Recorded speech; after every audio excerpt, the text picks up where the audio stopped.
And thank you and welcome. Thank you so much for making time to come out to our block leader meeting. As you know, this group has been ongoing for a number of years, and at every meeting we have new people, and it's amazing to see them. So before I introduce our council member and some of our members from the Sheriff's Department, I'd like for the people who are attending the block leader meeting for the first time and those who have just joined within literally the last week to give a wave, and we'd like to recognize you. I could also say your names, but I don't know if you want me to do that. Okay, well, I'm going to say names anyway because I think it's fun. Amin Burgi, Desiree Chen, Heather Dean, Gerhard Eschelbeck, Lisa Eschelbeck, Amit Karkanis, Saad Kongboon, Kaushal Rao, Karthik Shankar, Jim Urin, and Shri Vemulakanda. Welcome. Yay. I'd like to acknowledge my coworkers who are always here to help. My right-hand person and partner, Stephanie Tarini, our neighborhood watch coordinator, Steph. Julia Lammy, who's at the back, she's a senior center supervisor. Justin Cecil, who is a senior volunteer coordinator. Okay, and I think I should bring up council member Rod Sinks, and then we can introduce the rest of the Sheriff's Department because I see that our undersheriff may need a couple of minutes. So, council member Rod Sinks, if you would like to come up and say a few words, please.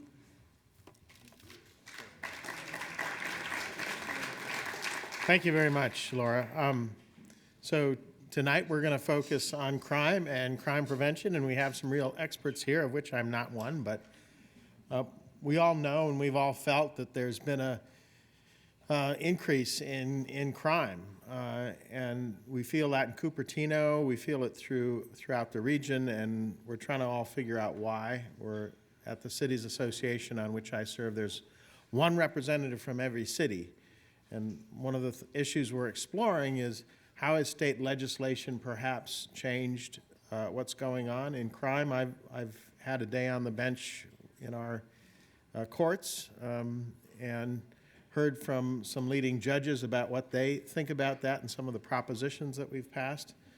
Those are mega trends, but from whatever the causes are and whatever we can do about them at the legislative level in the state, we know that there's a lot that can be done here, even as crime seems to be increasing. So we're going to hear a little bit about the trends tonight. We're going to talk about recent arrests that have been made.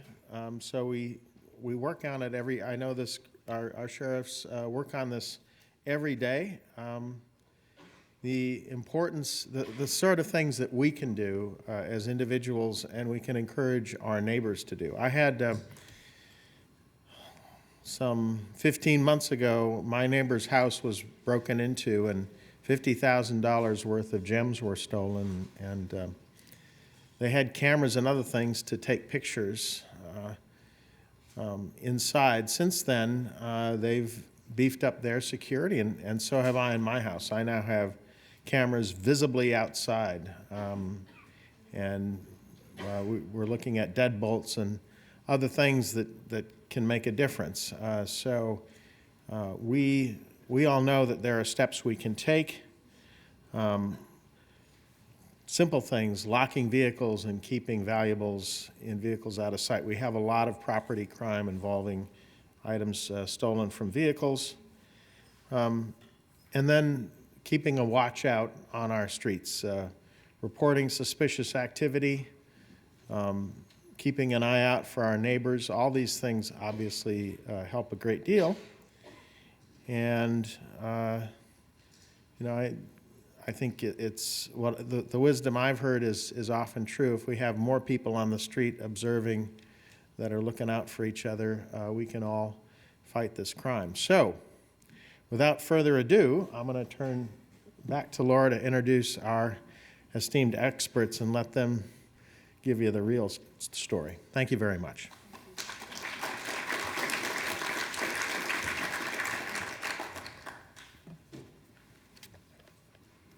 Okay, thank you so much, Councilmember Sinks. I do want to say before we turn it over to our experts that we have you sitting in your reporting zones for a reason. We used to do this all the time. And then during social events, we want to mix it up. But for those of you who are new, and we have a number of new people here tonight, we want you to be close to your neighbors. We want you to be able to get to know them and some of your peers who lead their adjacent streets. And so off to your left is a map of Cupertino, and there are the different reporting zones. We have 6 of them here. It's on the table. And please take a look at that, and if there are any changes, if you've altered your neighborhood anyway and picking up additional homes, please be sure to go ahead and alter it. Okay, so without further ado, what I'd like to do is introduce our sheriffs, wonderful sheriff's partners. We have the undersheriff, John Hirakawa. We have Captain Rick Sung. And of course, we have Lieutenant Robert Durr. So I'd like to welcome them. I know Captain Durr will be speaking momentarily, but I'd like to know if either the undersheriff or Captain Sung would like to say something. Of course. Thank you. Thanks, Laura. John Hirakawa, the undersheriff of Santa Clara County Sheriffs. On behalf of Sheriff Lori Smith, I commend you for being here tonight. The council member Rob Sings kind of mentioned that we can't be everywhere.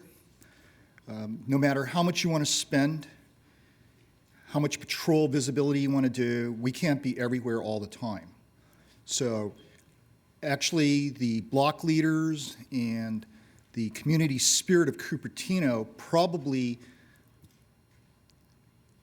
enhance the security of your city more so than how much you could pay us to put more patrol deputies on the street. The fact is that there are 2 different ways how the block leaders and the community make their communities safer. So one would be, as block leaders, you are organizing in those neighborhoods. By organizing in those neighborhoods and getting to know one each other, usually we'll find is that the complaints in regards to quality of life, in regards to how you're dealing with your neighbors go down. So barking dog, juveniles out and about, loud music. Those calls normally go down when we have a community that's communicating with each other as neighbors, because you don't feel as calling the police for a neighbor that you have no contact with is very easy. Just call 911 and we take care of the barking dog, the music, or the juvenile issues. Okay, it's a little bit different when you get to know each other, and then you know who your neighbor kids are, you know about the dog, and you communicate with each other so you keep us out of it. Usually, that resolves the issues much quicker and more efficiently than calling the law enforcement officers to deal with it, kind of as an anonymous way of dealing with that issue. By doing that, so without calling us, that then frees us up to take care of the other calls and more visibility. So, and then the other part would be, as you're watching out for each other, all the eyes are watching out for each other in regards to suspicious activity in the neighborhood. So that's key. Again, we can't be on every street corner because at times our traffic units have been accused of being everywhere in the city giving people tickets. Okay, and so you feel like you are in a community that's being closely watched all the time, and you have no freedom, no privacy in regards to seeing a police, sheriff's deputy's car, a deputy right behind you all the time, and you're kind of wondering, are they watching me all the time? And so nobody really appreciates that in the quality of life of their neighborhood. So, but with their neighbors watching each other, you know, that just doesn't, that car, that truck just pulled into that driveway. That doesn't look like my neighbor, doesn't look like any of their friends, and now they're kind of walking around going in the house. Those are the calls that we get, and those are basically how we solve most of our crimes. As with traffic stops, is randomly stopping people for different vehicle violations and finding out actually they have stolen property in their car. So those are the majority of the ways of how we usually catch people. But that's why this program is so important, and that's why this community thrives as it does, as with the schools, in regards to the safety of this community. So I used to read all the crime reports, but I can't anymore. I'm just too busy with jail stuff now. And but the captain, I know the captain, Rick Sung and Lieutenant Robert Durr, do a very diligent job in monitoring what's going on in your city. And so you have 2 quality administrators holding their deputies accountable to make sure they're doing their job, and that they're monitoring and they're trying to monitor and help you make this one of the safest communities in the state. So thank you very much for inviting us to do the presentation.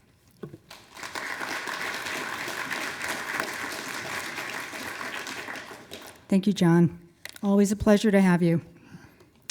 Okay, so I think we're ready to roll. Yes? Rick, would you like? No. Okay. Thank you so much. And I do want to remind you that every year we invite our sheriffs, representatives to come out. As you know, it's such a huge component for us, and we're thrilled. They come out and give us updates about crime. They've given us information about internet safety and a variety of topics. So every year, you can look forward to some type of presentation from the sheriff. So with that, I give you Bob Durr. Thank you. Good evening. First of all, I'd like to thank you. Without you guys, we can't do our job. I know Undersheriff said it. It's impossible for us to do our job without you guys' help. It's really important. I just want to thank you, and thank you for allowing us to be part of this program tonight. This is going to be a two-way presentation, so if you have any questions, please don't hesitate, interrupt, raise your hand, ask a question. We can go as fast or as slow as you like. I'm all yours tonight.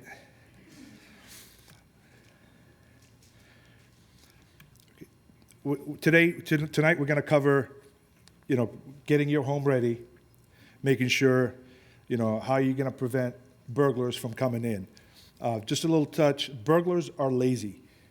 They don't like to come in and work hard to break into your house.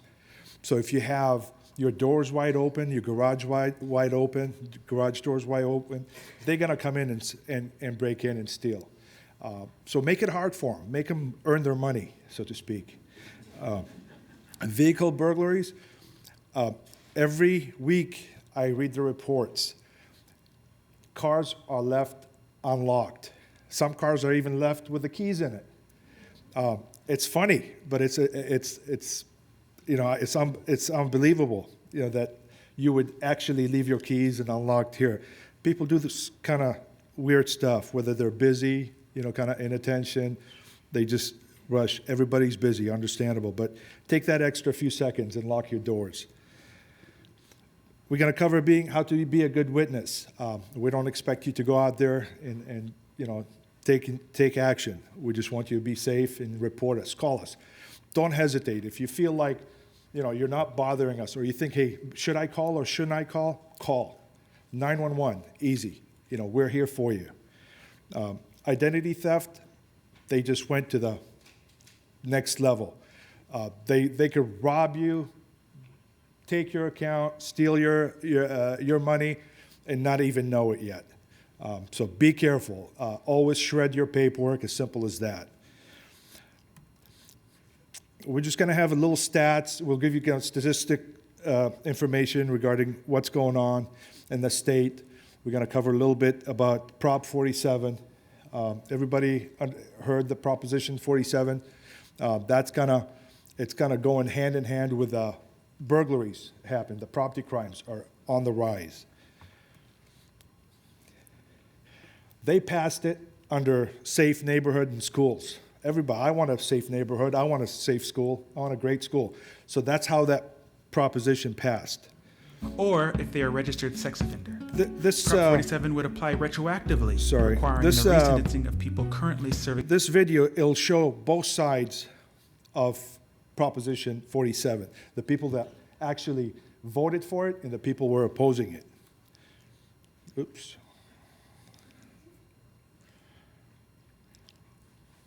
Felony sentences that Prop 47 would apply to, unless the court finds that it would pose an unreasonable public safety risk to do so. Finally, it applies the savings that this policy would generate to mental health and Sorry, there you go.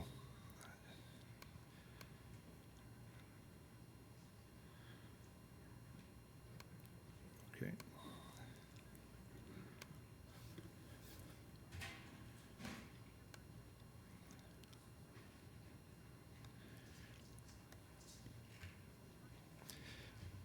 What, in short, and this will cover it as soon as it goes, I apologize. It lowers. less than $950. Grand theft, Of course, it's not going to work today. however, reclassifies certain drug and theft offenses as misdemeanors instead of felony. Okay, there you go. Now it should work. Proposition 47, criminal sentence, misdemeanor penalties, initiative statute. Plain language, reclassifies certain drug and theft offenses as misdemeanors instead of felonies. What does it do? The following crimes would be reclassified as misdemeanors instead of felonies: certain drug possession offenses, petty thefts, receiving stolen property, and forging or writing bad checks. However, these crimes would only be downgraded if the amount involved was under $950. Prop 47 wouldn't apply if the person has previous convictions for rape, murder, or child molestation, or if they are a registered sex offender. Prop 47 would apply retroactively, requiring the resentencing of people currently serving felony sentences that Prop 47 would apply to, unless the court finds that it would pose an unreasonable public safety risk to do so. Finally, it applies the savings that this policy would generate to mental health and drug treatment programs, K-12 schools, and crime victims. Long story short, there are 3 types of crimes: felonies, misdemeanors, and infractions, a felony being the worst. In recent years, there have been about 220,000 felony convictions each year. Within the felony classification, there are 4 subclassifications: felonies that are serious, felonies that are violent, felonies that are both, and felonies that are neither. I'm not going to get into the nitty-gritty, but the deal is this: felonies that are violent, serious, or both are the worst crimes, like murder, armed robbery, rape, etc. And the other felonies are the good felonies, or whatever. We'll talk about those in a second. Anyway, Prop 47 would reduce the penalties for certain non-serious and non-violent property and drug crimes as long as the person hasn't previously committed one of a list of serious crimes listed in the measure, such as murder or certain sex and gun crimes. Specifically, the following crimes would be reduced from felonies to misdemeanors when the amount involved is less than $950: grand theft, shoplifting, receiving stolen property, writing bad checks, check forgery, and drug possession. It is estimated that Prop 47 would apply to about 40,000 offenders each year. Under Prop 47, none of these offenders would be sent to state prison. They would all serve shorter sentences in county jails. Current inmates serving felony sentences for the aforementioned crimes would have their sentences downgraded to misdemeanors unless the court finds it would be unsafe to do so. Offenders who are resentenced would be required to be on state parole for 1 year unless the judge chooses to waive that requirement.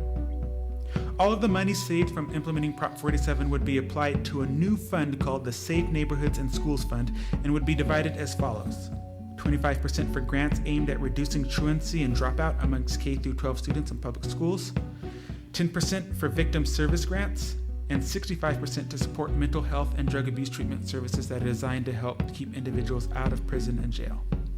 Fiscal impact.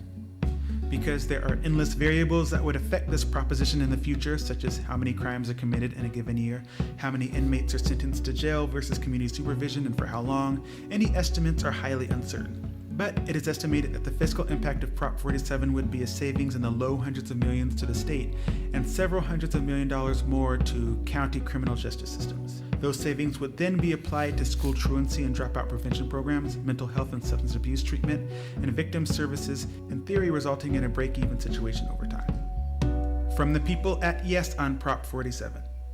Prop 47 is supported by law enforcement, crime victims, and teachers because it will improve public safety, reduce prison spending and government waste, and dedicate hundreds of millions of dollars to K-12 schools, crime victims, and mental health treatment and drug treatment.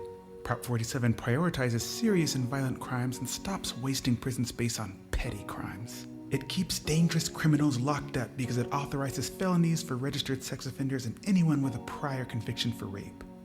For far too long, California's overcrowded prisons have been disproportionately draining taxpayer dollars and law enforcement resources and incarcerating too many people convicted of low-level, non-violent offenses. The state spends $9 billion per year on the prison system. In the last 30 years, California has built 22 new prisons, but only one university. Don't be fooled by the opposition. Prop 47 doesn't require the automatic release of anyone. It includes strict protections to make sure rapists, murderers, molesters, and the most dangerous criminals can't benefit. It maintains penalties for gun crimes. Under Prop 47, possessing a stolen concealed gun remains a felony. Additional felony penalties to prevent felons and gang members from obtaining guns also apply. Prop 47 does not reduce penalties for sex crimes. Under Prop 47, using or attempting to use any kind of drug to commit date rape or any other felony remains a felony. Thank you. From the no on Prop 47 side. This isn't just a poorly written initiative. It is an invitation for disaster. Prosecutors and those concerned about protecting the innocent from violent sexual abuse, identity theft, and other serious crimes overwhelmingly oppose Prop 47. 10,000 inmates will be eligible for early release, many of whom have prior convictions for serious crimes such as assault, armed robbery, home burglary, arson, assault with a deadly weapon, and more.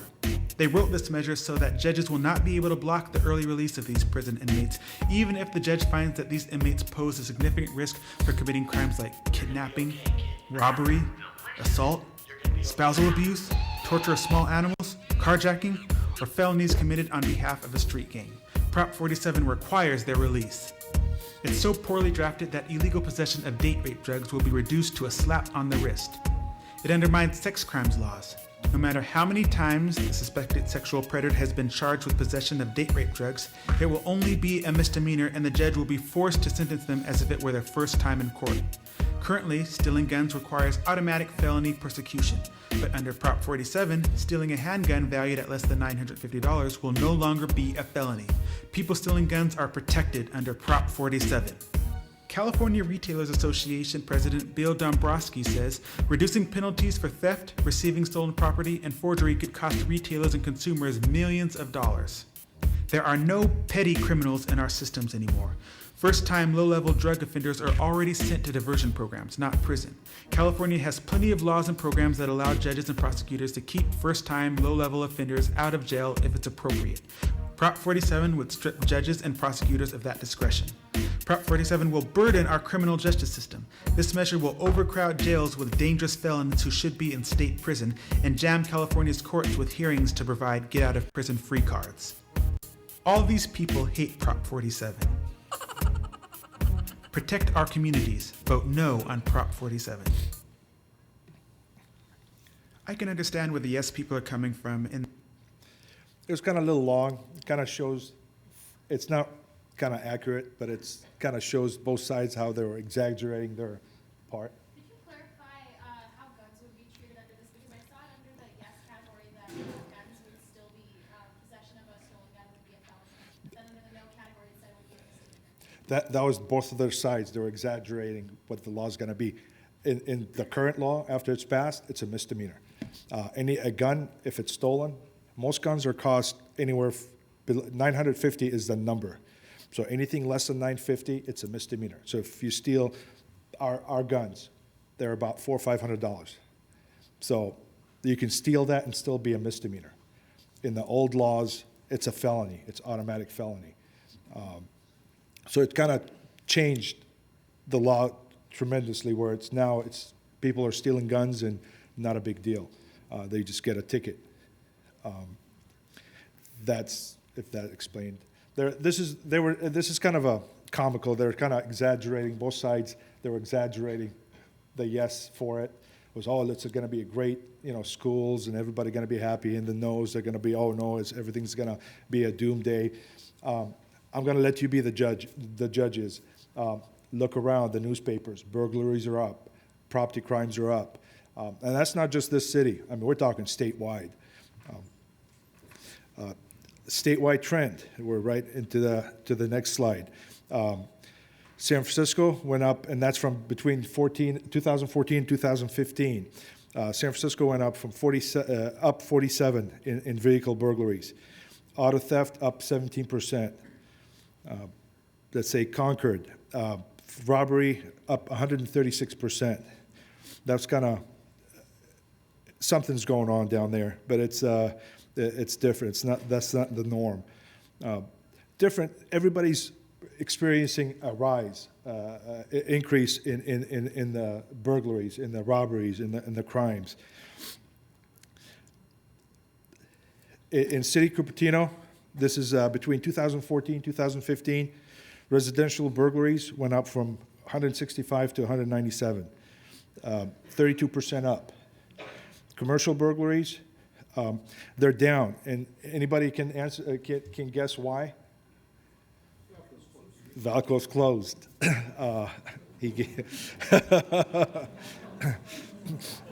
There are no stores. It's going to pick up. It's going to pick up soon when they redevelop it. Vehicle burglaries are down. Same reason. It used to be crazy in the parking lot, burglaries. We used to have an assigned unit in there, just work in the parking lot during the holidays, because the burglaries are going up. Grand theft, it's up by 14%. Auto theft. In Cupertino, it's not really bad. In other cities and stuff, they're up 40%, 40 plus. ID theft, it's off the hook, 70% up. They're just getting smarter, high tech. They're getting a lot smarter at stealing and skimming cards. Where you go, slide your card, they're taking your PIN number and going shopping on your behalf. This I got off. Usually the FBI is off by a year or two, so to catch up. A violent crime occurs every 26.3 seconds. That's nationwide. One murder every 36.9 minutes. Rape, 4.5 minutes. Robbery, 1.6 minutes. Aggravated assault, every 42.5 seconds. Property crime occurred every 3.8 seconds. Burglary, every 18.2 seconds. Larceny, which usually the common law, if you use in common law, they refer to a larceny. It's theft. It's 5.4 seconds. Motor vehicle, 45.7 seconds. I mean, if I ask a question, who's been violated here with burglary or a car theft, I'm sure I'm going to get somebody, or you know of somebody that had happened to. I hope none of you guys had it, because you guys are the block leaders. You should be the most alert.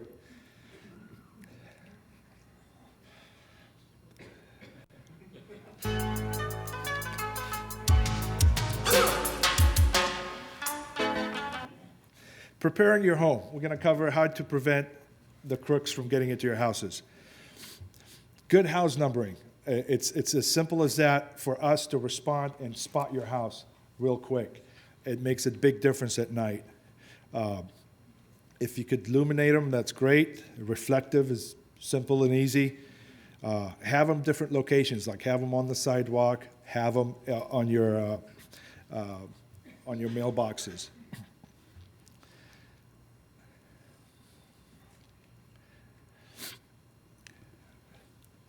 If anybody has questions, please don't hold back.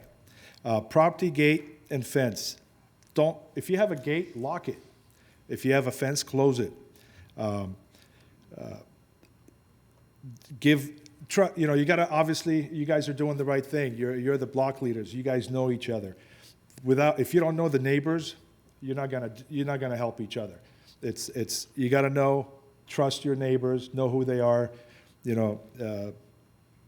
That's going to help a lot where it comes to alarm companies, gate codes, etc.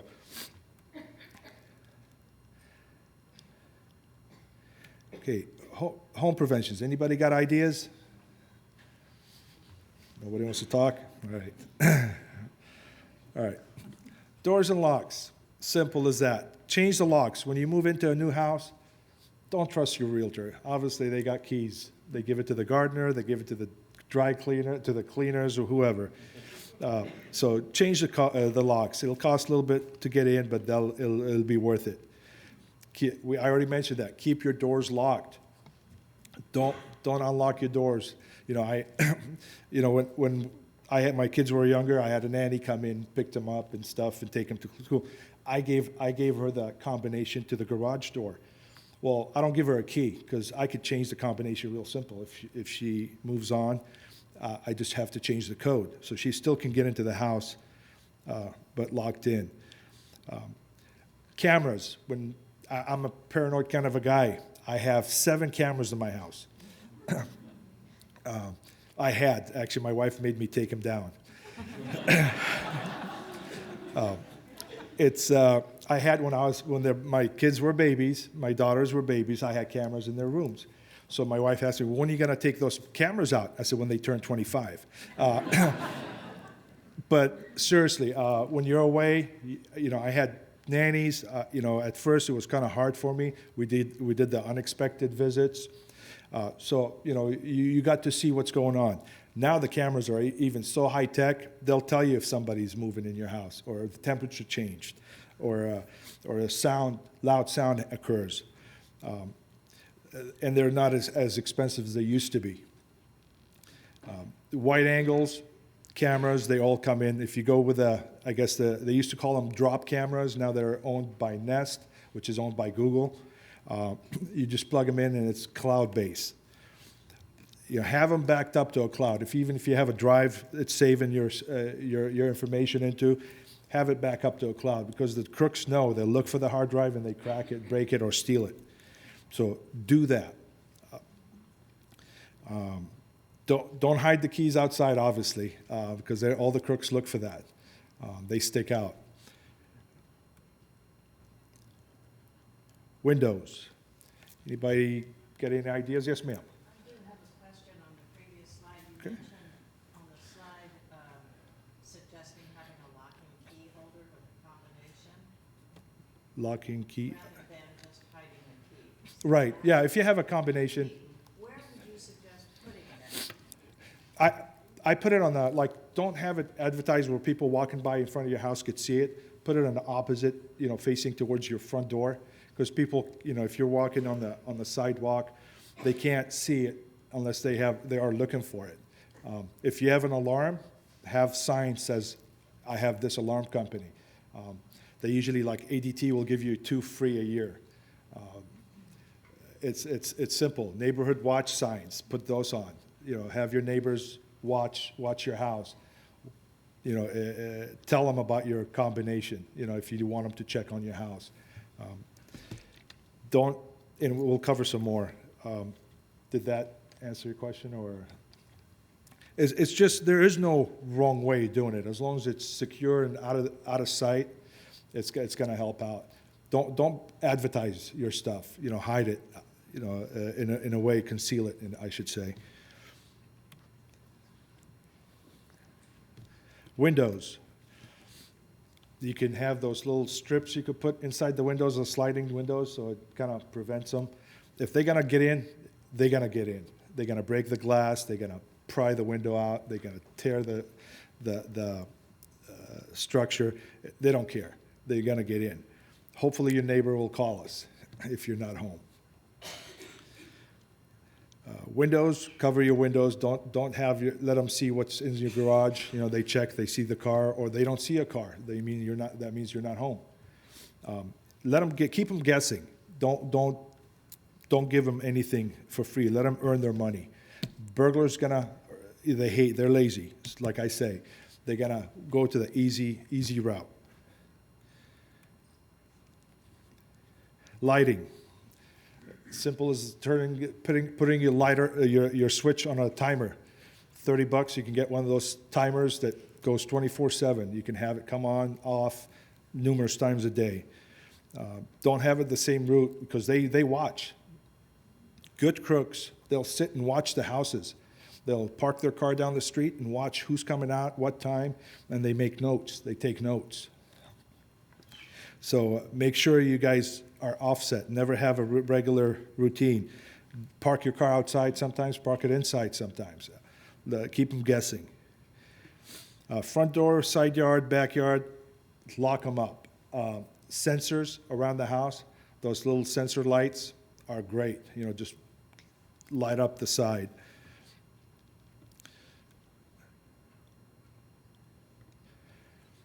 Our contacts in dispatch, if you have a locked gate, you can call our dispatch and say, hey, I'd like to enter this note for my residents. I have a gate combination. I'd like to give it to the deputies if they respond to an alarm call. They'll have a note when you call 911 or somebody calls 911, give us your address. It pops up with the geo notes and it'll say, hey, this is what we need. They have a car gate, or they have a vicious dog in the backyard. We like that. But usually signs are great. Keys to your home. Obviously, if you don't trust your neighbor, don't give them your keys. Have your own way of getting in. You can always let us know if you're going out. We have vacation sign-ups. You could tell us, hey, we'd like patrol checks. We'll be gone. Don't advertise on your Facebook or Twitter, hey, I'm on vacation. Look at me, I'm in Hawaii.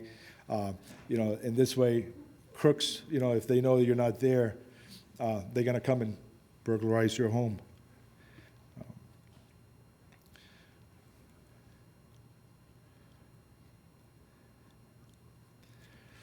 Cameras. We kind of covered a little bit on that, but without cameras, we can't prove the people are there. They can come in.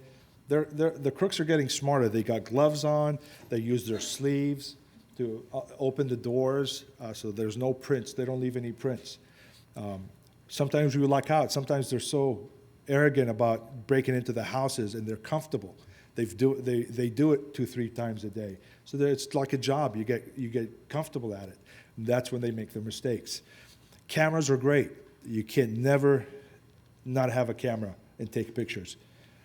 It's great. We've arrested people just based on identifying their print somewhere, or we recognized them as a crook in that area. We stopped them before and we saw them inside the house.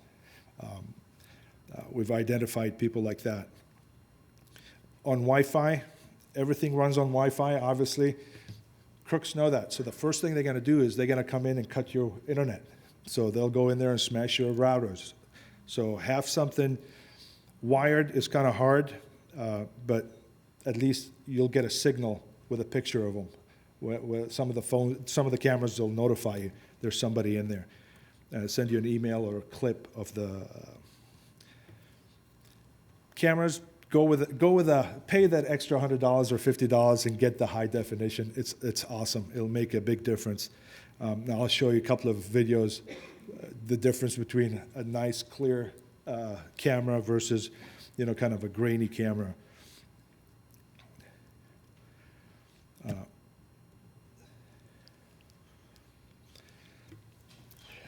This gentleman right here on the picture, we identified him. We arrested him, and we arrested him again, thanks to Prop 47. When we arrested him the second time, he was out on bail for $100,000. I don't know how he got the money, but he was out on bail. So we ended up arresting him again with 2 other guys. Actually, one of them was with him. And I'll show you. If you notice the one on the left, with the red over blue.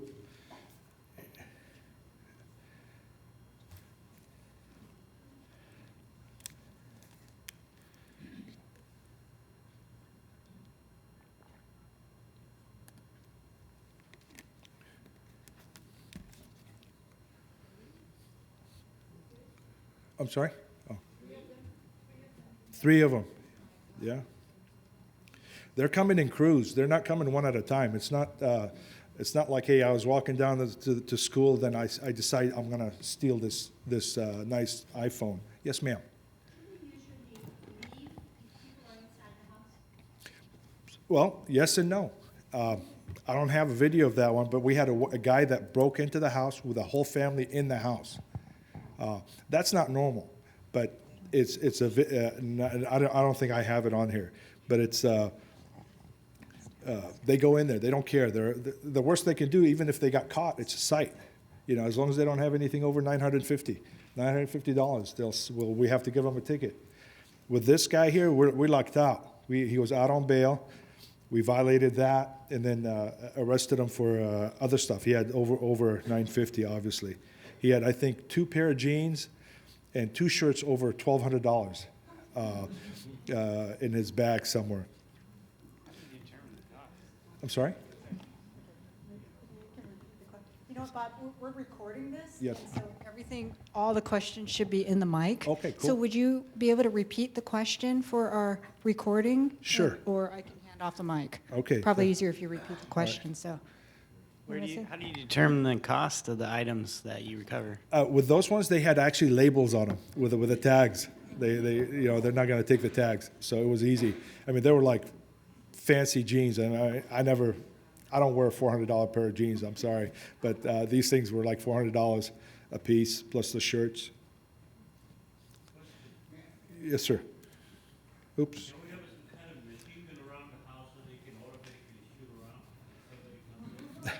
I'm sorry, sir?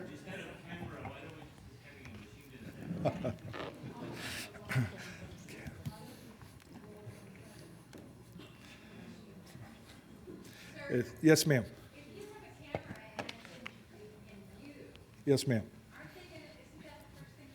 That's what happened here. If you notice, I mean, they're not stupid. I mean, they're crooks. That's their job. If you notice right here, they'll notice they'll see he realized there's a camera. So they're walking around now. They're covering. When they came back, they covered their faces. But they got to come in and realize that the camera's still outside, and he'll change that. If you notice that. See, he just knocked it off. So are you better off to have a camera that's visible and then It's both. You have a good, don't have like those cameras, like the one on the screen right now, that's a drop camera, they call it, or Nest. Those cameras, they make outside housing for them, but they're not your typical outdoors sturdy, like you'll see outside in the buildings right here. They make good outside cameras. Use those, the outdoor cameras. It's just, they're more sturdy. But don't have the wire exposed. Obviously, you gotta, do some good installation, because the first thing they're gonna do is cut the cable. Yes, sir. You're saying that if someone breaks in your home and steals less than $950, you can't arrest them, they just get a ticket? Yes, sir. Sorry. Really? Well, if you have to. Well, it has to be the amount. I mean, if you break in, obviously you're going into the house. You're breaking an entry. It's a felony, but it's the theft. When you go out and catch them outside, then it's a misdemeanor. So we can't catch. See, in the old days, if possession of stolen property, it's a felony. It doesn't matter, what it is. We just, hey, I got this stolen part, this iPhone. It's $400. Now you're in possession for it. That's a felony. Now it's a misdemeanor because it's less than $950. Yes, sir.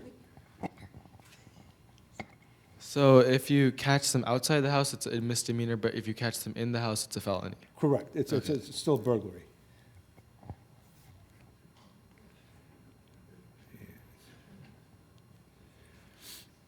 Those are the cameras from inside, the drop cameras, high definition. They're clear. The higher the resolution, the better. They usually give you 30 days of storage. That's another one.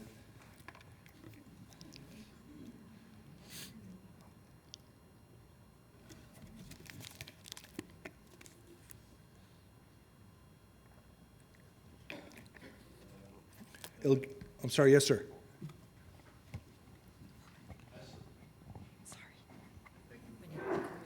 I saw on the other slide you said inside or outside the house.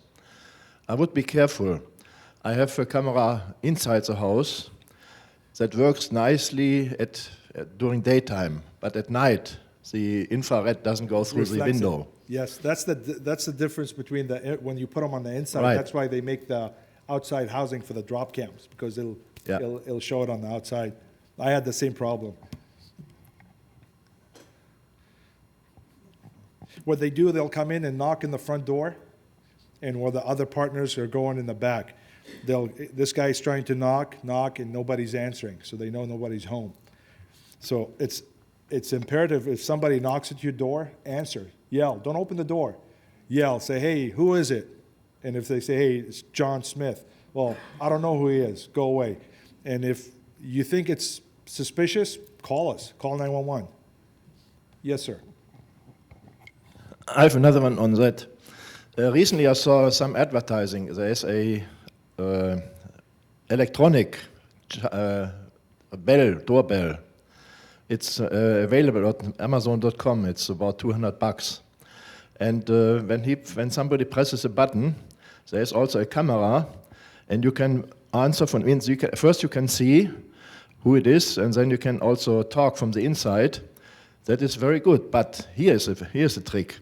If you are shopping somewhere, you get a message on your cell phone, and you see somebody is ringing at your house, and you can see who it is, and you can talk from your shopping place to that guy. Right, And I think saw that's that. the best I have ever seen. Yeah, no, they're good. I saw those. What's that called? I can't remember the name, but if you Google it. Ring? Ring. Yeah, it's just like it looks like a small garage door opener, has a doorbell and a camera on there. See, this guy's shopping at your house.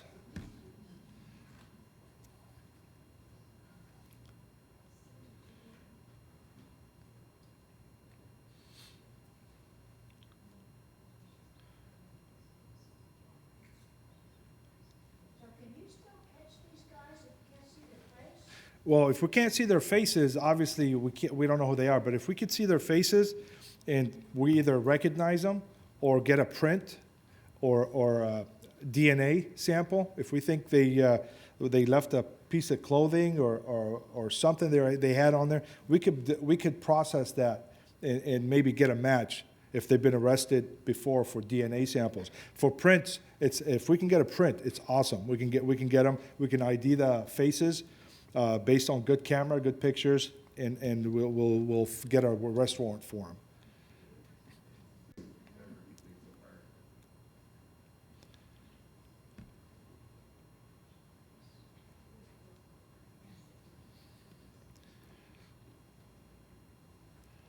So he's checking if anybody's coming back home.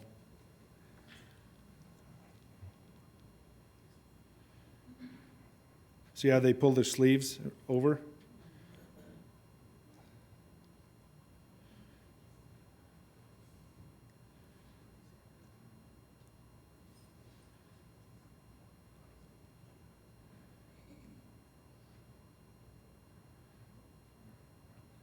See, he's not going to even share it with his other crooks.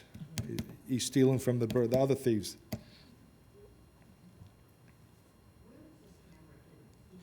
It's not really hidden. It's usually either on top. It looks like of a top of a shelf, or what they call these, like a China hut or type of deal. This guy's pretty dumb, not even hiding from them. Yeah, he probably didn't realize it. Sometimes they're arrogant. They do this on a regular basis.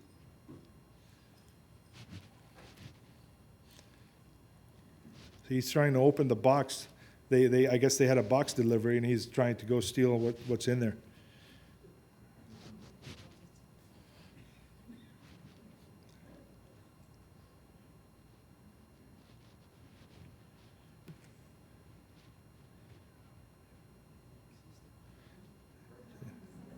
Yeah. Yeah.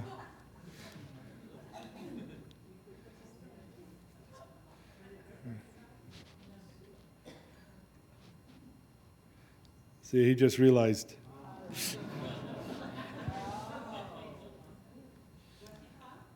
I don't recall. See, he just twisted it. See, hopefully he left a fingerprint on there. See.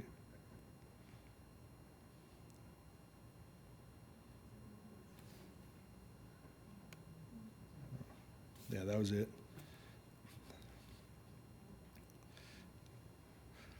You know, on cameras, any camera is better than nothing, obviously. But if you're gonna invest in cameras, go that extra high definition. It makes a difference, big difference for us trying to convict these crooks.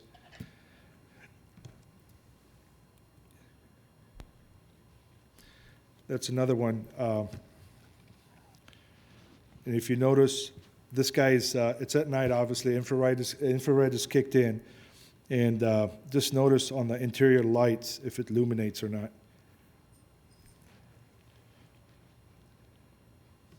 It's in the back, back of a big driveway. It's in your home, obviously, but they forgot to lock the car. So they just go in there and steal what's in there.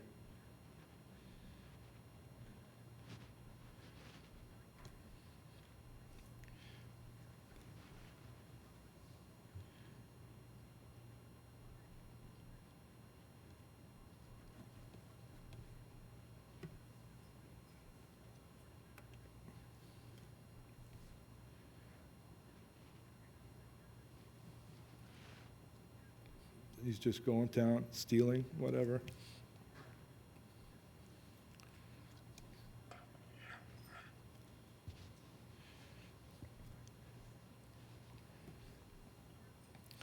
See, I'm just gonna. That's all it did. So he took whatever's in the truck, and then he'll come to this car. And if you notice, this car's locked, so he just walks away.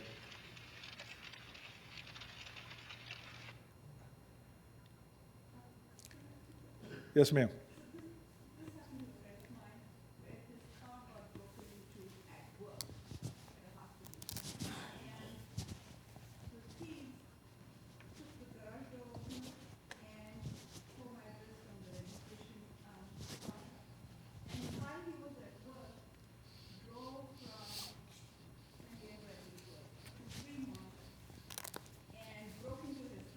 Right. So by the time he came home, his house was broken into, Right. So my question is it okay to, thank you. Is it okay to take a picture of your registration card and not leave it in the glove compartment where, in case it gets broken into, your car gets broken into now, they have your home address and, I don't know. I mean, it's going to be a pain to take that clicker out, and carry it around with you. So what do you suggest? There's the new garage openers. Now they work off of Wi-Fi. So you go with your phone. You can open the door and close them with your phone. They also have different settings. But the thing is, I'm not going to give you a ticket if you don't have your registration in your car, because it's common sense. You show me a picture, I can verify the car, everything's good. But the law is, The law states, it does state on the registration form, D&D is required to put your address on that form.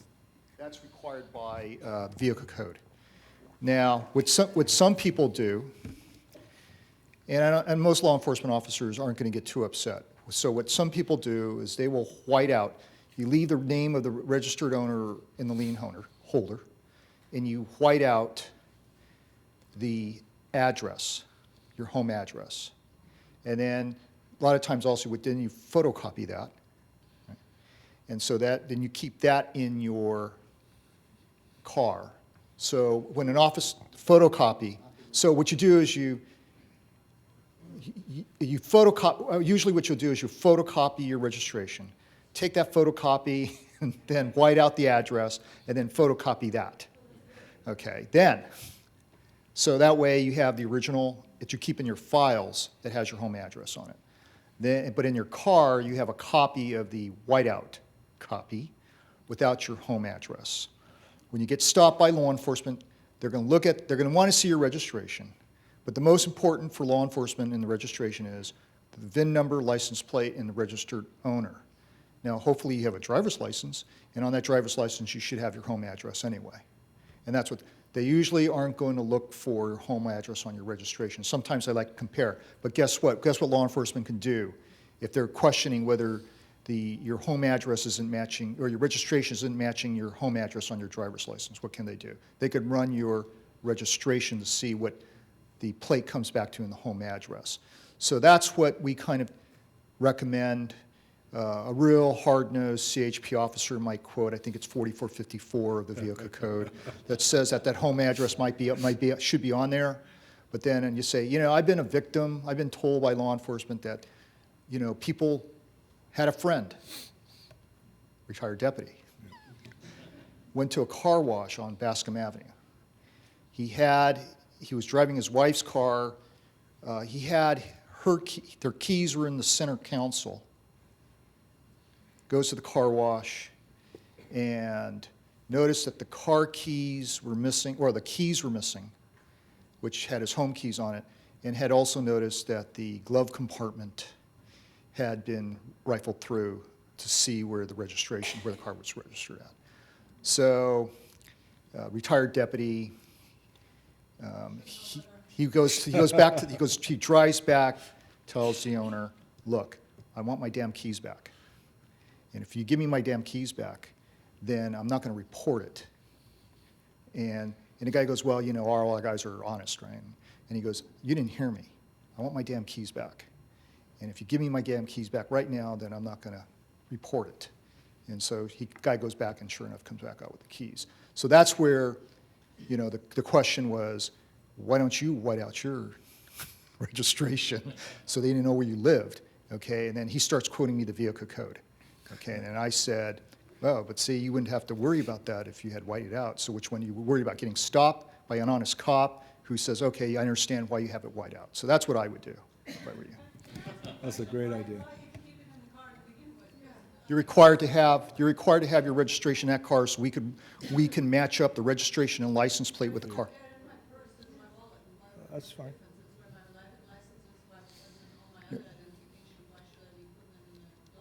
No, you're required to have the registration of the vehicle in possession in that car when you're driving it.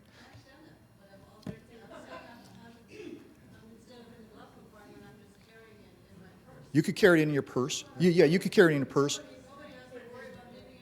But if somebody else drives your car by people's car, yes, right. As with your insurance carrier, but a lot of people now have it on their iPhones. Right, and all that stuff, but and I've seen, okay, so people who carry with your iPhones, I've taken these complaints from my deputies on the street, okay, where they've cited the person for not having either the registration or their insurance information, and the deputy cited them for not having such, because for whatever reason their iPhone wasn't working or wasn't connecting at that time, and so they couldn't produce it. Okay, so they got cited, now they got to do proof. Okay, and then you got to pay the proof down at the court, and it takes a lot of time. So they're saying, why couldn't they trust me?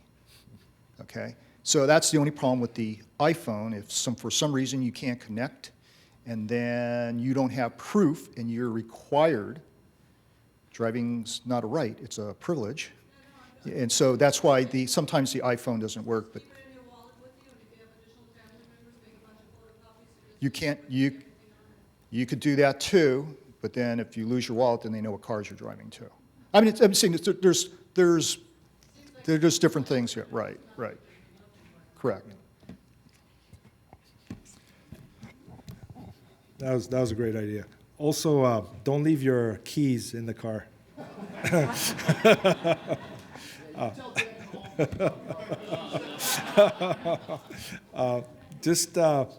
Some people leave an extra.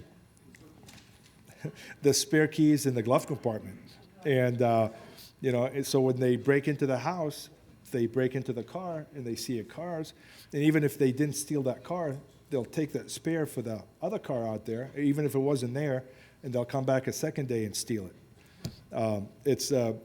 They're getting so, comfortable with this because they know the worst they could do is, get a ticket or do a day in jail at the most. Kind of hit on that. Vacation, don't broadcast it. Tell your neighbors you're going. Call us. We have you go on the website, look up, fill out a form you want us to do patrol checks. We'll be more than glad to do so. We had cases, actually, it was a rare case, but the post office had an inside employee, it wasn't in this city, that was figuring out which houses were on vacation with a mail hold, and they were telling their buddies to go break in. They arrested him finally, but that's rare, but nothing's passed. Yes, sir. Any incidents, we call the Mercury or email Mercury to stop our paper when we leave town. So that means someone at the Mercury knows and the delivery guy knows.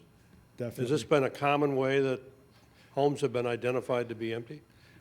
I don't know personally, but the easiest way, just reach out to your neighbors. Say, hey, I got a free week of Mercury newspapers for you. Just have them pick up your paper, or have somebody at least pick it up once a day. Once you see building well, for up. someone who travels as often as we do, and now everybody knows that, it's a burden to ask our neighbors, do you come all across the street and pick up our papers while we're gone? Yeah, it's a great. So I take the chance. Yeah, you could take a chance. Either or. I don't know of any specific cases where they actually cased the house based on newspapers, but it's out there. I won't put it past anybody. And then here in Cupertino, we have this free courier thrown in our driveway. Right. So it's a great paper. Yeah.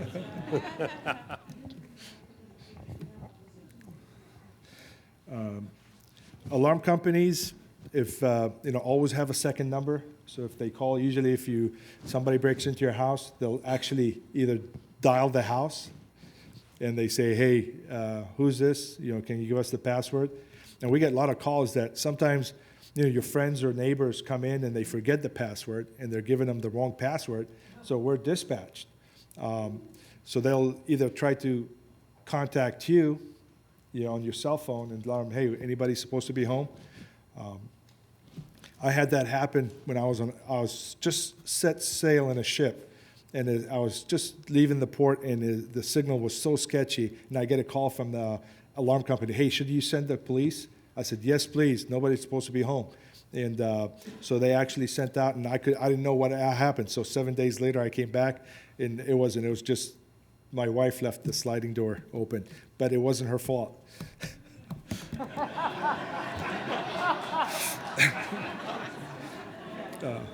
Bob, one more. Bob? Yes. Oh, yes, ma'am. Okay. On the slide, you say while on vacation, check in with your alarm company. Do you mean to let them know beforehand that you're going, or not to let them know? Let them know that all alarms come out. Send law enforcement. Don't call me, because you're not going to get a cell site if you're in the plane or on a ship. You're not going to get chances unless you're paying the $8 a minute for a satellite. Yeah. Okay.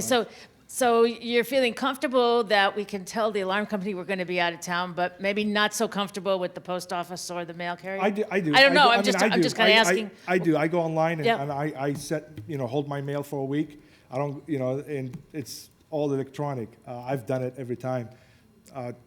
Taking a chance, maybe. I don't know. There's not that many cases. I only know of one case, but I'm sure there's. It could happen again, maybe. Yeah, was that case in Cupertino, or it was just? No, it was in City San Jose, I believe. Oh, okay. It was like many years ago. Okay, so it may be still, we don't have like a rash of thefts due to mail problems. Well, we have thieves stealing your mail, but we don't have. No, but I mean while you're on No. vacation, vacation holds No, or no, newspaper there- holds causing that I know problems of. that we know of. Okay, Right, thank you. definitely. Thank you. At least your car is sitting outside, giving the impression that somebody's home, right? Yes, I guess they have one young lady here. I was just wondering, since you said that burglars are getting smarter and they're doing a lot more of work beforehand, casing your house, I was wondering if you knew of any cases where, like, for example, camera feeds had been hacked or phones had been bugged and thieves knew what you were doing that way. I don't, but we have the last trend from Salinas. We got notification that they're putting those game cameras in trees. They're like, if you go hunting or camping, they have these little motion sensors that they look like a camouflage box. They put them on trees, and they kind of watch cars coming in. They kind of sense the traffic, when traffic, people leaving. I mean, in Cupertino, chances are, if you come in around 10 o'clock, most people are either at work, school, or on a walk somewhere. Everybody's working, we're busy people, either that or, so hopefully the people, your neighbors that retired and stuff, those are the guys that are gonna be your ears and, eyes and ears, because they're gonna help us prevent from somebody breaking into your homes. But that's all you guys, that's the block leaders, to let us know. But it's definitely, we're a high impact workers. I mean, you come into work, you leave early, come back late. It's the homes are wide open. Schools, so between, chances are, I'd say about anywhere from 10 to probably 2, 3. That's the hot zone, maybe. But there's crooks happen at night. I mean, they case the houses and wait for you to leave or go on a vacation, or they know you're going on vacation, or they watch you, say, hey, you have patterns that you go for 2, 3 days at a time. That's how smart they're getting. But I don't think hacking yet. For identity theft, those are the smarter crooks. The burglars aren't as smart as the identity theft thieves. They'll come out and they'll hack your accounts, try to the skim cards, skim scanners, so that you go to a Safeway. It was the recent one in Castro Valley where they actually put inside Safeway. They're that comfortable with it, just walking in and slapping in there that quick. Some of the waiters, when I go to restaurants, I always watch where my card goes, because when you give it to your waiter, they have like those readers. They could be sitting on their belt, so when you take it, and they could just slide it, and they already scanned the card. So now they got a copy of what you have. So they give it back to you, they ring you up, and they go back shopping at night. Use the best way for internet, PayPal, use, or if you have a different way of paying, use that. I usually try to use PayPal because they hold their money over 10 days. So by the time you transfer the money, there's time you can call them, say, hey, I didn't use that, and they'll freeze up money and they can get your money back. Use credit cards, not debit cards. Usually credit cards, they're covered. Debit cards, once your money's out of your checking account, it's gone. So use a credit card. Even if you have a debit or credit, one card, use the credit version of it. So this way they can't empty your... the lady had a question back here. Yeah, a few years ago, we were victims of identity theft via the IRS federal tax return. And I know this was an issue in Cupertino. We didn't, in fact, the sheriff's office called us before we even knew about it from the IRS. Evidently, they had a list of names and a list of social security numbers, and they offset them by one somehow, so that the person who noticed it first, the first victim, lived in Cupertino and had received a letter back from the IRS that somebody else had filed under his social security number. So when we filed our taxes, we got told somebody else had filed under our social security number, but with a different name. Okay, so but we never did hear what the outcome of that was. And I know in talking to the sheriff's office, they were a little bit had their hands tied because it was a federal deal. But do you know anything about whatever happened with that, or I know, and we don't even know how it happened or how they ever got the social security number to begin with. But I know firsthand. I was a victim of that IRS. Somebody filed on my behalf. So when I filed my taxes, because usually I owe money, So so I hold it up to like by April. So when I filed it, they accepted my wife's Social Security, then they kicked back mine because I do it electronically, and they said, no, you already filed once. So I called the IRS, and they said, I said, well, somebody filed. Yeah, you're correct. Somebody filed on your behalf. I said, well, who is it? We can't tell you that information. Look how frustrating that was. So no, that's a bad thing. And they thought, if I had a refund, they would have taken it. So and that's what they bank on. They shoot up all these false filings, and they get the refunds. If they file 100 and they get 10 with $1,000, that's a lot of money. It's so now I have a PIN number with the Social Security number with the IRS, so they can't file anybody without that PIN number, and they replace it every year. And on top of that, I was hacked because the federal government was hacked, and I had top secret clearance, so all my insurance got all my information was. They don't know. They can't guarantee it wasn't hacked, but I was part of that group that they tapped into that database. So they can get you. They're gonna get you. They're gonna get you. I shred everything. Yes, sir. To mail. Yes, sir. Is there enough of a problem in Cupertino of people stealing mail? Is there enough of a problem in Cupertino of people stealing from our mailboxes that we should get rid of the external mailbox and just have a slot like in our garage door or through a wall so that the mail is not pilferable from the outside? Yeah. I mean, there isn't. I mean, statewide, they've been doing that. I mean, there's groups, crews, they go out there and they just hit houses. And it could be City Cupertino, or it could be Saratoga, or it could be San Jose. The safest way is get a mailbox, a post office mailbox where you actually go. It's inconvenient, but you go to the post office, open the box and get all that stuff out. Should we get rid of our external mailbox? You could. I mean, that's the.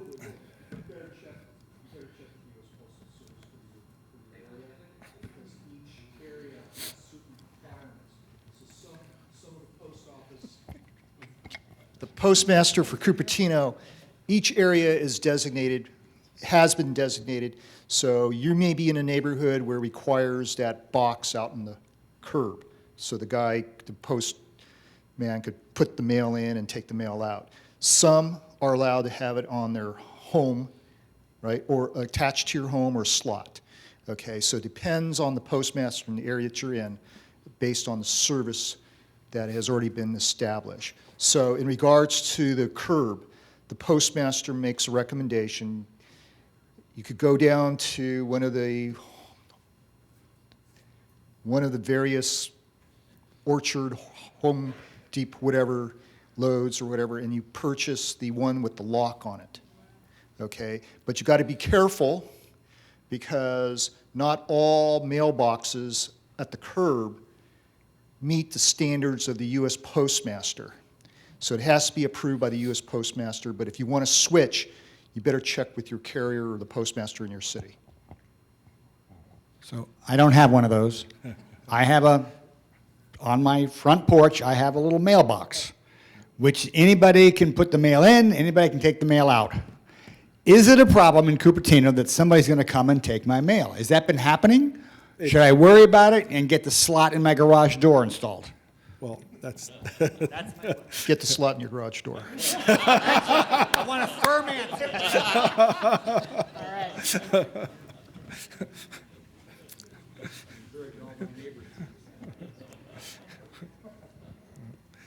All right. Lock it or lose it, right? So if you don't lock it, they're gonna go in. Make it hard for them. It's just, kind of hardening your target, so to speak. You gotta make your house a fortress. You gotta lock it down.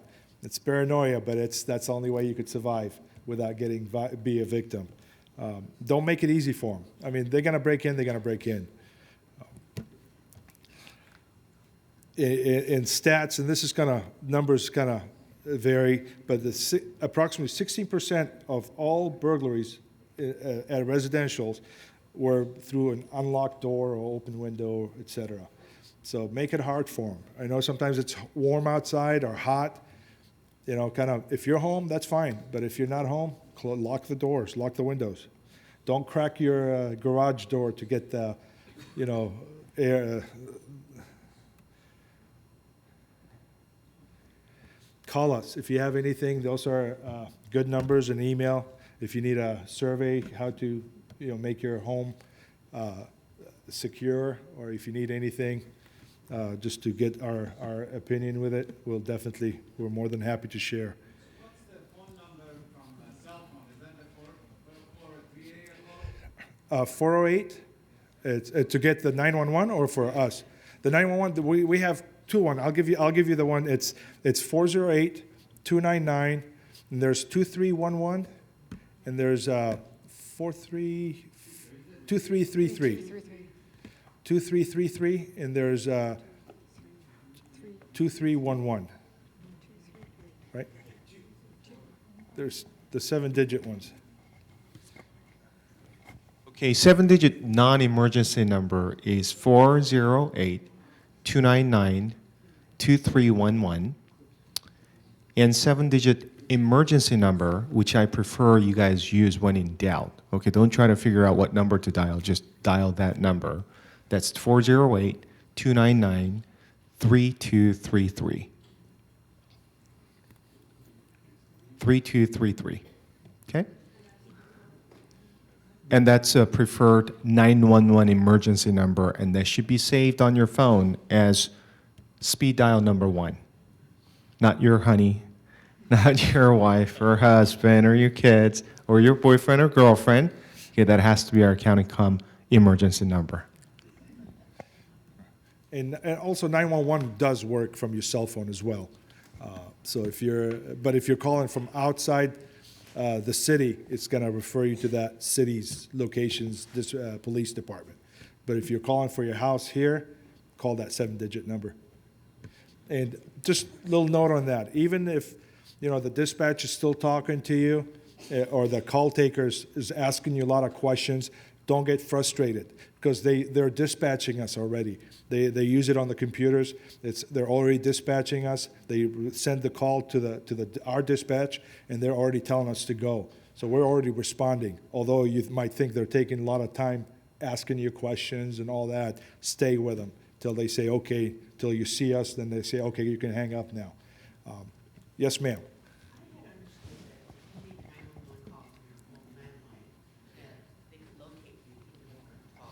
Whereas if you're making a 911 call from a cell phone, you end up in the 911 call in Vallejo or some.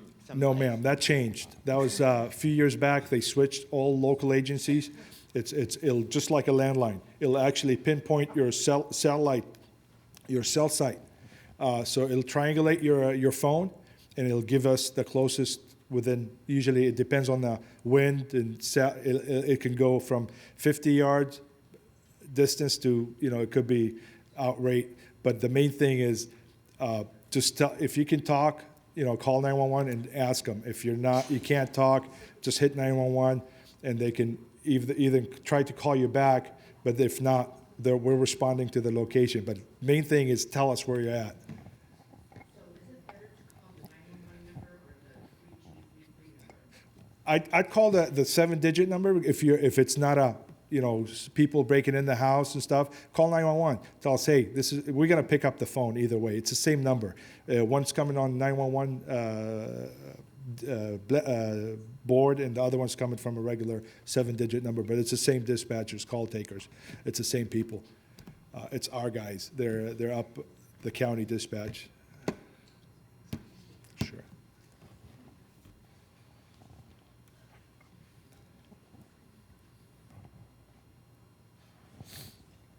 How to be a good witness. Everybody's a good witness, right? Just location. You know, you just got to know what's going on, your exact location. That's when you call 911 or the 7-digit number. Always have location. And if you don't know the numbers, just give us a cross street. And if you can't remember the cross street, just tell us, hey, I'm the third house on First Street, or whatever street you're on. and I already covered it, allow the dispatcher to ask you the questions. Don't hang up. Some people call and they're asking all these questions. It's for us to be, to get all the information we need before we get there or while we're getting there. We had a burglary that happened, and the neighbor saw the burglars. So instead of calling us, she called the renter in that house. And they were talking. Then she called our dispatch, and she was so upset with us because it took them 13 minutes talking to her. Then she hung up on them, while we already set up perimeter and we were there before she even knew we were responded. She kept asking me questions, and she couldn't understand that. Hey, although the dispatcher or the call taker is asking all these questions, the dispatcher's putting it out. So they're writing it down, they're typing it away, and it's going to the dispatch. And it's already giving us that information over the air. So we're setting up perimeter. So if the burglars start running or driving away, we already got situation we're setting up. We responded. One of the guys you saw in the video, the wearing red and blue, that was the guy. That was in Los Altos Hills. The other one, the same guy we arrested in Saratoga, out of that burglary. He was he was in Saratoga first, and that was the third burglary. Sorry, that was the third one from. He's out on bail for. So now he has $200,000 bail, and he's not going out anywhere. But it's always give information. It really helps too. Don't tell us, hey, I see a guy out there. I see a guy, black hair, tan shirt, green pants, wearing glasses.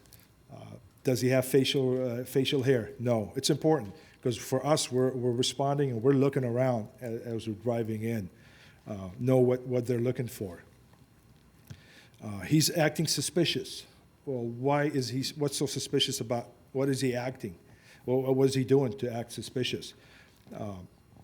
So just walk in and hey, the guy's looking around, he's hunching down, hiding behind bushes. That's always good.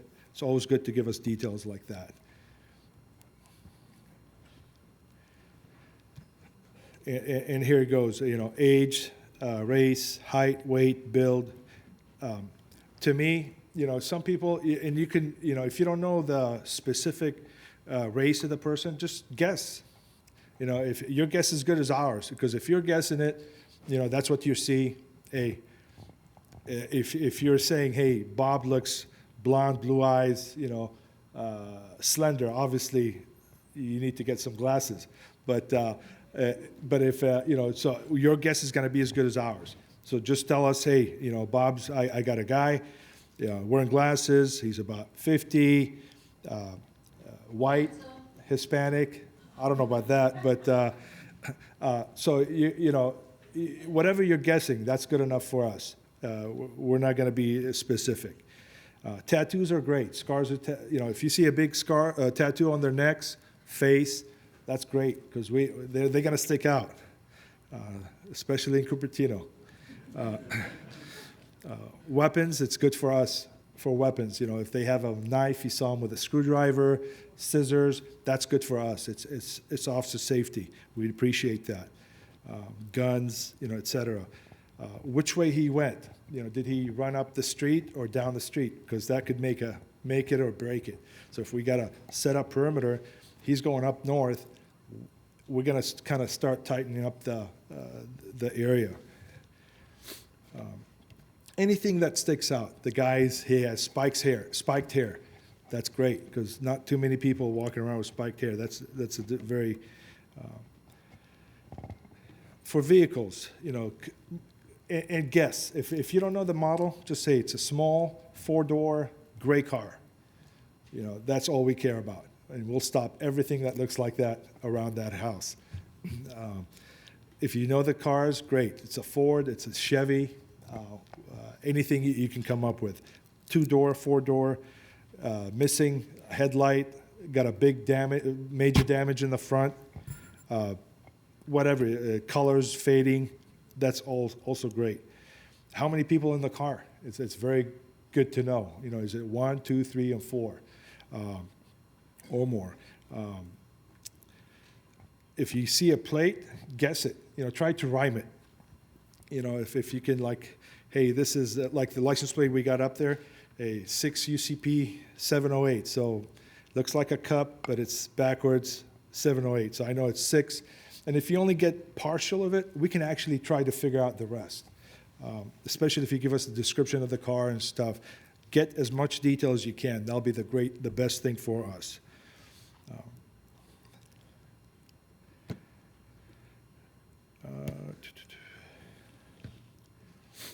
It's good to have a list. Like if you have jewelry and stuff, get them itemized, get them appraised.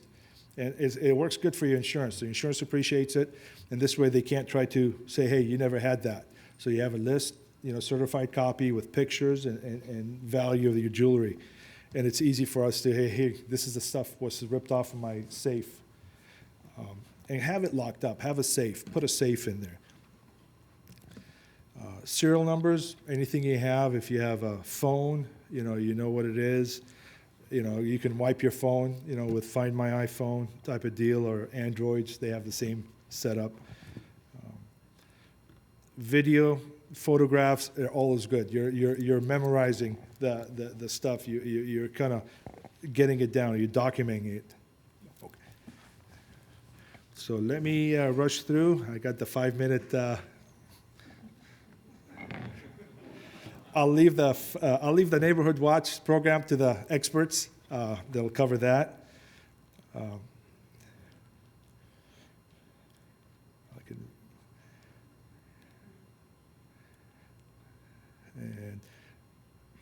we kind of covered about the vehicle burglary prevention. Lock it up.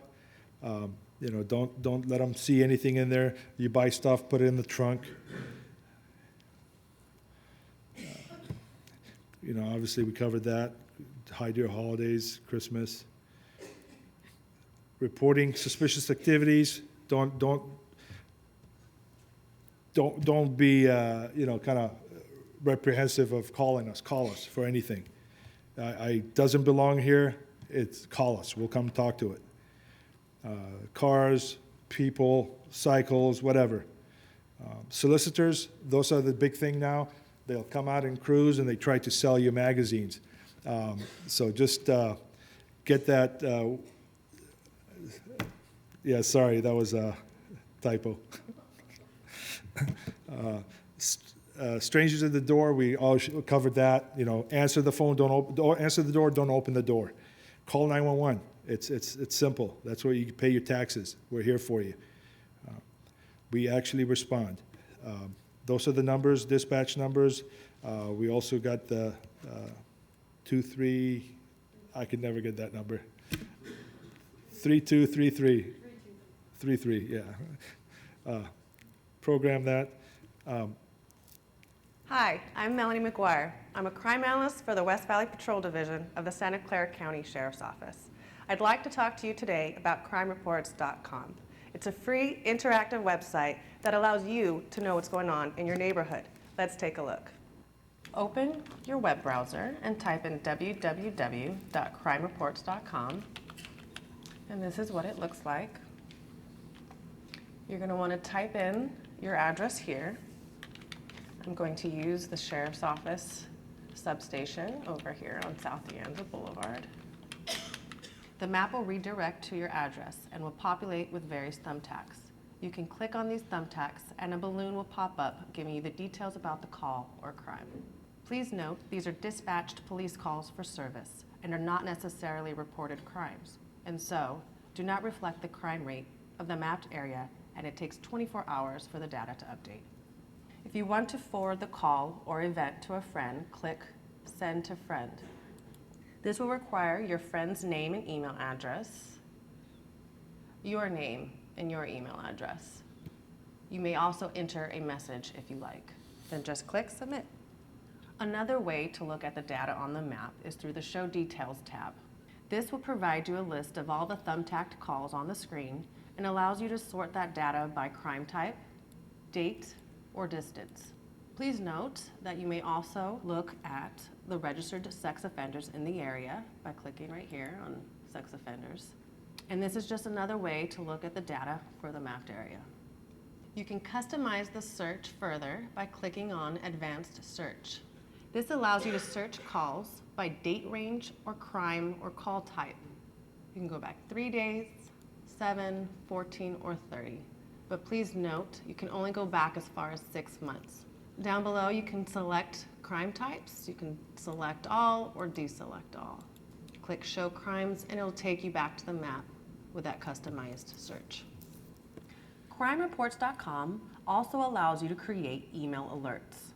You must first create an account with CrimeReports.com. Again, this is free. Click on Create Alert, then Join Crime Reports. All that is required is first name, an email, password, and password confirmation. CrimeReports.com also allows you to submit an anonymous crime tip. If you know information about a crime and you want to make an anonymous crime tip to Crime Stoppers, simply click the link Submit a Tip at the top right of your screen. This will take you to 4 drop-down fields. Because the specified region chosen is the San Jose area, the final field or drop-down menu will provide Silicon Valley Crime Stoppers as the only option. Click on this and you will be directed to a separate web browsing page for the Silicon Valley Crime Stoppers web tip information system. Close this window when done to go back to your CrimeReports.com page. If you have a security camera at your home, you can also register your camera at CrimeReports.com. Simply click on the link, Register a Camera, at the top right of your screen. This is a great crime fighting partnership tool for law enforcement and local communities. This helps law enforcement solve crimes in your neighborhood using your home security cameras. It's simply a data registry that allows us to know where the security cameras are in the neighborhood. This will save investigators time from having to canvass neighborhoods, searching for homes with security cameras. You may create a separate account for your camera registration or use the account you already created for CrimeReports.com. In the digital age of information, it's important to take advantage of new technology. That's why the Santa Clara County Sheriff's Department is contributing data to CrimeReports.com to keep you informed of what's going on in your neighborhood. We are committed to partnering with local neighborhoods and communities to fight crime, and this is just another tool for that. Thank you for your time.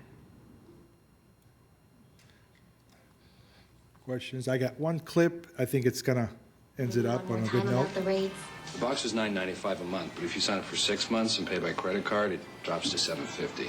Too much math for me. Right, well, that's the same as at $2.45 a month. What would you do? She likes him. We're not interested in her. He's quite the salesman. One of his many talents. Subject approaching. We got it. Do I have to decide today? Well, of course not. Just take the form and let us know. This form requiring a lot of information. This doesn't work. Excuse me. What's the box? 401. The key doesn't turn. 401. What's your name? Nelson. It was okay yesterday. Oh, yeah. We had to change the lock. It was broken. It wasn't broken yesterday. And your card's out of date. There's no address. This is my address. That's why I rent the box. Well, we need to know where you work then. Ibrahim, I thought that was you. Who the hell is that? He followed the subject in. Check Face ID. It's been a long time. Don't you remember? We met at the conference at Suleiman's. Ah, yes. No match yet. Is that a gun? Sure looks like it. Our visitor has a weapon. As soon as I'm done here with my business, I need to talk to you about something. If you are not too busy, would you like to get some coffee? We could go down the street. Sir, we need an emergency contact, an employer, friend. Come on, Mr. Nelson, just give us a name. He's spooked. We're gonna lose him. I'll come back later. Pick him up. Put your hands up. Put it down. Everybody? I'm going.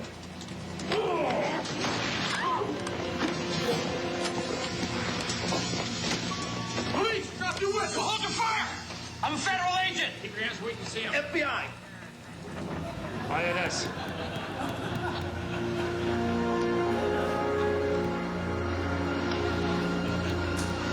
Secret Service.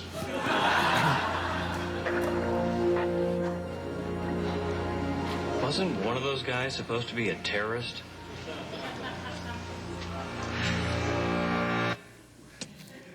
Just that clip, just basic on basis of for communication. If we don't communicate, two-way communication between our community, cops, we're good at it. You know, community policing back in the 80s started, and we haven't stopped. It's the best tool we ever. The feds, another hand, I can't speak for them, but it's absolutely, we can't do the job again without you guys. I'd like to thank you. Sorry I took too longer than I expected, but thanks again. Appreciate it.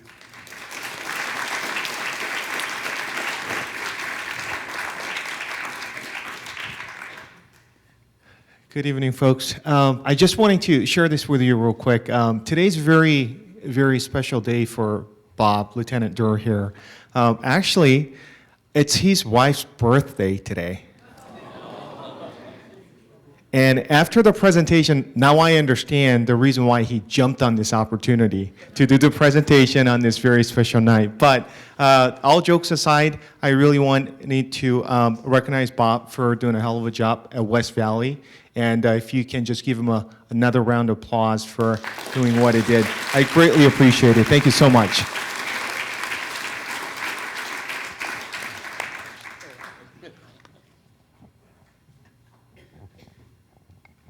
Okay, so I'm telling. I don't know your wife, but I'll figure her out. Okay. Stephanie Turini, we would love to find out more about Neighborhood Watch. And so, Stephanie, will you please take it away? Yes. Hello, you guys, and Happy New Year's. I know we're a little bit beyond New Year's Day, but I haven't seen a lot of you guys since prior to the holidays. But I just want to touch on a couple of things with Neighborhood Watch. So I kind of learned something new tonight. So 911 on your cell phones, you can call straight through now. I was telling you guys for the longest time to put those numbers in your cell phone because there's still that chance, but I guess that's not happening anymore, so go for it on your phones now. 911 on your cell phones. You can call. No, he just clarified tonight that you can call 911 on your cell and it'll go right to County Comm Dispatch. Right, Vallejo. Correct. It took time for this to happen, but it has occurred. So we're there now, okay? The other thing is I just want to touch on a couple things. Vacation. So when he talked about vacation, going on vacation, just kind of remember, you guys are block leaders, neighborhood watch leaders. Can I have a show of hands of who's had a neighborhood watch presentation in your neighborhood? I know there's been quite a few of you guys, okay? So one thing what we're reiterating here is that you guys take care of each other, look out for each other. You know who belongs in your neighborhood. So kind of do that. If you're going to go on vacation, talk to a neighbor that you feel comfortable with, let them know that you're going, and let them know that if you see anything on your porch, the courier or one of those donation bags, go take it off of my porch. You know, and take care of each other, help each other out. Because you don't want to be that target house in your neighborhood, right? Where somebody comes around and sees all that stuff building up. And as a neighbor, I wouldn't want a neighbor that has that next to me where their garbage cans are left out for 3 days, or they've got 3 newspapers on their porches, or coupons on their door, or whatever. So you guys, bottom line, have to take care of each other and look out for each other, okay? So take that little extra step and it'll really make things good there. Also, reiterating, if someone knocks on your door, let them know you're in the house. You know, back in the old days, you used to tell your kids, don't answer the door, you know, or we didn't want to be bothered because they're watching a movie, so we turned down the TV so no one could hear us. So I'm not saying you have to go answer the door and greet them and offer them coffee or anything. Just let them know that you're in the house. And there's nothing wrong now with talking through your door. You don't even have to open it. Sorry, we're busy, I'm not interested. I don't know about you guys, but in my neighborhood, usually after a certain time at night, nobody really comes around anymore. And if it's my neighbor, they're usually texting me and letting me know they're on their way because they want to borrow milk or something. You know, usually I know that somebody's coming. So it's not really that often anymore that someone just appears at your door after 6 o'clock or so. But you just want to let them know that you're there. So I just want to, hold on here. And the other thing is crime occurs when the opportunity exists. I know they brought up some really great ideas. We've done that at neighborhood watch meetings. Anybody can break into anything. Anybody can get in, unless you're going to put a moat around your house, put bars on your windows. I mean, anybody can get broken into, unfortunately. But the more opportunity that exists, the more chances are that you're going to become a victim of a burglary. So if you have alarms, use them, lock your doors. If you have sensors, things like that that you can do to kind of like alleviate those opportunities. That's just the best thing that we can offer to you guys for educating you on what you can do to help not be a victim of a burglary. Let's see. Lastly, Nextdoor is a great social media site that you can get involved with. If you have questions, you can get a hold of me later on that. Where we were talking again about having a kind of a refresher like we did before at the senior center in the computer room there. And it was, we had some of our neighborhood watch block leaders come in and we kind of went through the program to show how to use it. I've had some people say, well, gosh, I'm getting all these emails, or I don't want to be in the middle of this conversation. But there's ways you can go in there through the help center and block all that out and just get what you want out of it. So it's, if there's interest in that, just get a hold of me. If you guys want to do like a refresher class on that to get involved with Nextdoor, that would be great. Last thing is crimereports.com. That you brought that up. That is a great website. I love that website. Not only just for your own neighborhood and what's going on. I used to use it when my daughter was on travel soccer team, and I used to do all the hotels for the team. And I used to use that thing all the time because you're traveling places you're not familiar with, and I'm responsible for booking hotel rooms for a bunch of junior high, high school age girls. So I used it quite a bit to know what part of town I'm booking these hotels in. So it's great for vacation. I've had people use it when they're looking at buying a house or a vacation home somewhere. So it's a great tool in our Cupertino, but it's also one that you can use outside of that. That being said, Neighborhood Watch, if you guys are interested in doing a Neighborhood Watch meeting, just get a hold of me. On that blue paper over there has my email and my office phone number. So you basically would just pick out a couple of days that would work for you and your neighbors. Whether it's 5 neighbors, 10 neighbors, 20, I've had up to 200 people. So whatever works for you guys, I'm very flexible. I usually do them in the evening during the week. I've done some on the weekends. I've included them in block parties. It's just basically getting you guys together. The more that we can get together, the more you know your neighborhood. You know, oh, that car's not familiar, or there's noises coming out of that house I'm not used to, or you know your neighborhood more than we do. So it's just trying to get you guys together, then bringing you guys some tips on crime prevention or what you can do to make your house a little bit safer, your neighborhood a little bit safer.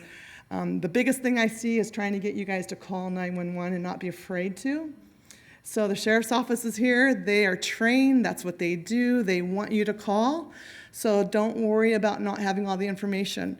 Back in the old days, I remember taking burglary reports. One of the things would be is after you're done doing your report, you go around, check with maybe 3 neighbors, and it'd be amazing what information you would get. It's like a puzzle. And a lot of people never call 911 or they didn't think anything of it. But when you heard the dog barking at 3 and you saw a white car in the driveway and then you saw the gate was left open around 2, those are just little pieces of information. So if you see something out of the ordinary, something that's not normal, that's the big thing, is getting you guys to call 911 and report it. Okay, so I want to thank you guys so much for coming, and I would love to come out to your neighborhoods and do a neighborhood watch. Sheriff's office is great in supporting the program. They'll have a deputy come out too, and you can meet them. I usually have them come out at the very end, otherwise I never get my presentation done because they love to come out and meet you guys too. And we just want you to feel more comfortable communicating with them, seeing them out in the street. They won't bite, just give them a wave, and they'd love to have that. You guys have, the city of Cupertino has great deputies that work here. It's statistically proven that a lot of the deputies that come through the city, they advance up through the sheriff's department. And that's just a fact because they have such great quality of deputies that come here and work. And that being said, it's just you just don't be afraid of them. They'll say hi. If you see them, Starbucks, say hi, ask questions. They'll be great to tell you what's happening. And then I'm done, but you want to introduce Justin just real quick? Okay. One more thing. Okay, thank you guys. Thank you. Thank you, Stephanie. Okay, I know we like to end on time, and I want to introduce Justin Cecil, but I also want to piggyback on what Stephanie said about Neighborhood Watch, and I was going to ask Captain Sung if he could share really quickly the report that you put out on Nextdoor that Stephanie had just mentioned, connecting with Nextdoor. Is that a possibility about the crime that was just something you put out to the neighborhoods? There are several? Okay, maybe the one with jewelry going out the window? Yeah, here. Okay, just, and why vigilant neighbors work. Oh, absolutely. Obviously, folks, here's the bottom line. We're not going to be able to prevail, and we're not going to be able to succeed without collaborating with our community. I mean, Undersheriff mentioned it early on. I mean, we could have a deputy on each block of the street, okay? But we all know that that's not going to happen, right? Because we're going to require to have probably about 200-300 deputies every single day, and that is not possible. When these dirtbags know, and I'll say dirtbags, okay, these criminals that are coming into our town and burglarizing your property, our residents' property, that is, because I'm in charge of law enforcement service for the city of Cupertino as police chief here. I don't like it when that happens. But when these burglars and when these criminals know that there are not 10, not 100, but 60,000 sets of eyes that are constantly watching them and watching their move, and they know that our residents will pick up the phone and call the sheriff's office, and we will be out there to investigate, folks, okay? So don't be afraid. So from this point forward, you, the residents, us, the sheriff's office, we are the BFFs, okay? Best friend forever. That's the type of trust that I would like to be able to build, establish, and maintain, okay? Call us. Don't be afraid. We're nice people, okay?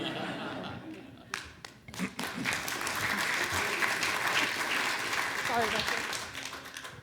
Okay, no story now, but thank you. Okay, Justin?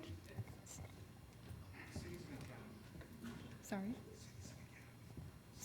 Citizen Academy. Oh, okay. Hey, I'm Justin Cecil, one of the staff members at the Senior Center. Laura and Stephanie kind of crashed our party when they moved their offices over there, but we're happy to have them. And I'm seeing like that you guys are mentioning you guys need to get to know each other in your community to make it a stronger, more safe community. Well, I'm inviting you all down to the Senior Center next Friday. Our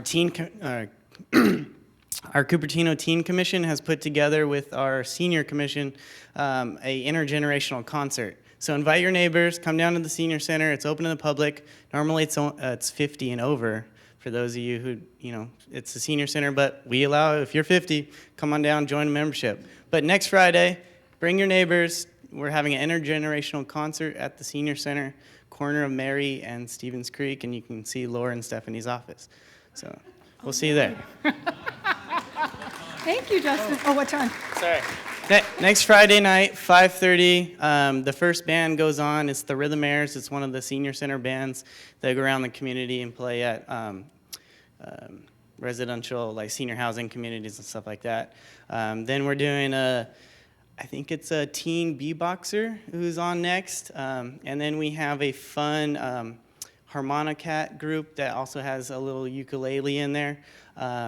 And so it's a variety of music. It's going to be a lot of fun. Starts at 5:30. Some of our local, there's a local bakery and a local restaurant have donated food, so there's going to be food. Come on down. Love to see you. So thank you. Great. Thanks, Justin. Okay. Sheriff's Community Academy. I just sent out a note last week and reminding everybody to RSVP for tonight. We have representatives who can talk to you if you're interested in the Sheriff's Community Academy. It starts up next month. One of you, I forget who it was, had an application. There he is, Alan. Had an application ready to go. So if you do have questions, it looks like a fabulous program. I wish I could be there. Maybe I will. I don't know. But it would be really great because we have our leaders, some of the best people that I know of in Cupertino are right here in this room, and it would be great to have you to apply. And so talk to our resources right here if you have questions. Okay, so with that, I want to thank you once again for coming out. Call 911. Please, I get those calls too, after a long weekend, or emails. I get this, Laura, my neighbor heard this, and this and that, and something was stolen. I'm like, oh, and I'm the block leader coordinator. I'm not even public safety. So please call 911. Thank you again for your time and attention. We have composting in the back in our food waste containers, so everything, paper plates go in there and recycle the plastics and all that. But again, we appreciate it, and thank you, City Channel, for recording this, and it will be up for programming. Okay, thanks again.